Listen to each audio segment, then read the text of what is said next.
தான் இருக்காங்க. நம்ம பையன் ஒருத்தன் கோயம்புத்தூர்கார பையன் அசிஸ்டன்ட் டைரக்டரு, தீவிர அஜித் ரசிக்கிறவன். அவன் காலைல எழுந்திரிச்ச உடனே எல்லா பேப்பரும் படிச்சிருவான். படிச்சுட்டு நம்ம கூடயே தான் இருப்பான் ஷூட்டிங்கில் கூட. அப்புறம் பார்த்தா சாயந்தரம் போய் நம்ம ஃபேஸ்புக்கை ஓப்பன் பண்ணோம்னு வச்சுக்கோங்க, அதில் ஒரு ஸ்டேட்டஸ் போட்டிருப்பான். இன்றைக்கி காலையில் என்ன செய்தி படிச்சிருப்போம், ஆந்திராவில் வெள்ளம் வந்துச்சு 42 பேர் செத்துட்டாங்கன்ட்டு.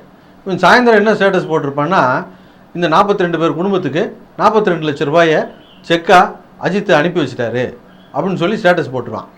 மறுநாள் ஒரு 2 நாள் கழித்து பார்த்தீங்கன்னா ஒரிசாவில் வெள்ளம் வந்துச்சு, அங்கே ஒரு 10 பேர் செத்துட்டாங்கன்னா அந்த 10 பேர் குடும்பத்துக்கு தலா 5 லட்சம் மணிக்கு 50 லட்சத்தை அனுப்பி வச்சாரு அப்படின்னு ஒரு செய்தியை ஸ்டேட்டஸாக போட்டுருவான். டேய், என் கூட இருக்கிற உனக்கு எப்பறம் இதெல்லாம் தெரியும் அப்படின்னு சட்டையை பிடிச்சி கேட்டால் என்ன சொல்கிறான்னா, இதெல்லாம் தலைவனுக்கு ஒரு விளம்பரம் தானே, சும்மா ஏற்றி விட வேண்டியதுதான் அப்படிங்கிறான்.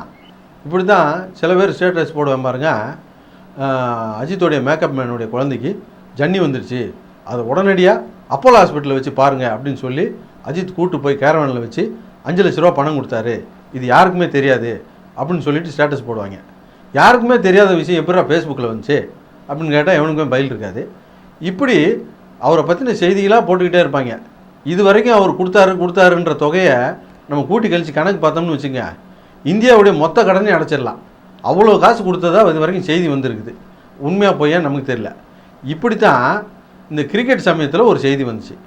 இந்த கிரிக்கெட் நிகழ்ச்சியை நடத்துகிறதா இருந்தால் பொதுமக்கள்கிட்ட காசு வாங்கக்கூடாது, இந்த நிகழ்ச்சியை நடத்தக்கூடாதுன்னு அஜித் சொல்லிட்டாரு அப்படின்னு சொல்லிட்டுலாம் செய்தி வந்துச்சு.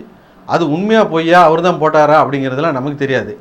ஆனால் இந்த நிகழ்ச்சிகள் அவர் கலந்துக்காததை வச்சோம், அவர் இதுக்கு மறுப்பு இன்றைக்கு வரைக்கும் தெரிவிக்காததையும் வச்சு பார்க்கும்போது அவர் தான் இந்த செய்தியை பரப்புனாரோ அப்படின்னு நினைக்க தோணுது.